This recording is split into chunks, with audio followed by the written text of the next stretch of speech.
is that the left believes all of society must conform to them, and particularly you must conform to them in every available way. And so they have taken over every institution, every major institution of our society. It's hard to think of a more symbolic move than the one that was just made in the entertainment industry by DC Comics. So apparently, according to Observer.com, Shadow and Act has a scoop. Author Ta-Nehisi Coates is now writing a Superman feature film produced by J.J. Abrams. As of now, the project is shrouded in mystery with no information provided on whether the movie will be a sequel to Man of Steel or a complete reboot without Henry Cavill. Deadline says the film is a reboot. There's no director attached, no plot details available. Coates said to be invited into the DC Extended Universe by Warner Brothers, DC Films, and Bad Robot is an honor. I look forward to meaningfully adding to the legacy of America's most iconic mythic hero. He's listed in the thank you credits of Avengers, Infinity War, Endgame, and Black Panther, of course, because he penned some Black Panther and Captain America comic books in which Captain America gets woke.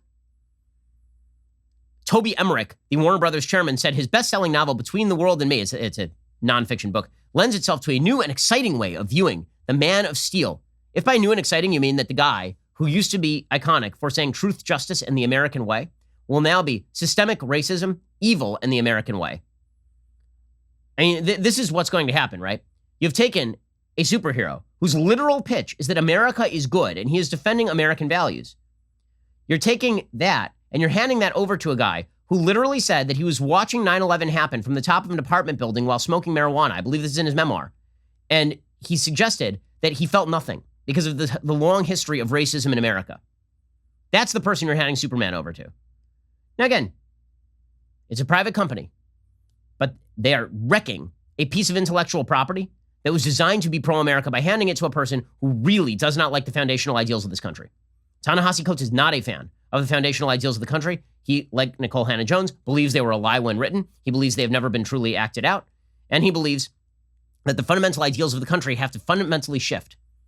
Ta-Nehisi Coates is a slightly more soft-spoken Ibram X. Kendi in terms of his actual politics.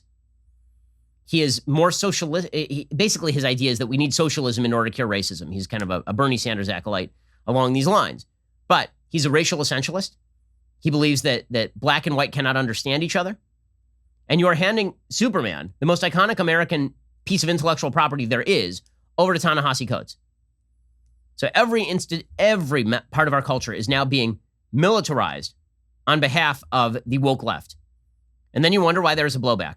There will be a blowback, and it will be egregious.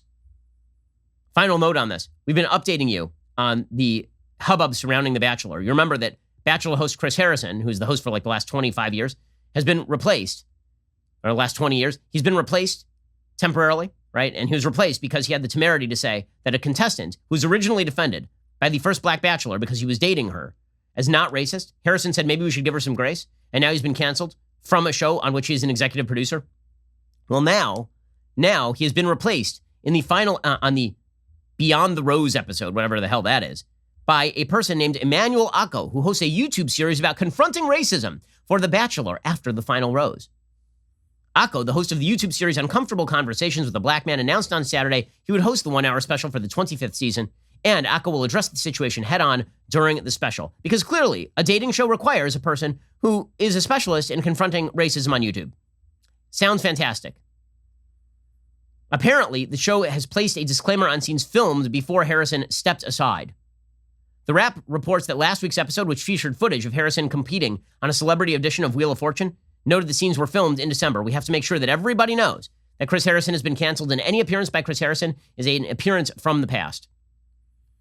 Every institution will be militarized on behalf of the woke left, and you're either a tool or an obstacle to them unless you push back. Hence the enduring popularity of Donald Trump, who is more of an obstacle to the left than anybody else, apparently, right? This is the way that the left views it. Facts don't care about your feelings, and it's a fact that The Ben Shapiro Show is the largest conservative podcast in the nation. Be sure to hit the subscribe button to stay up to date on all of our content.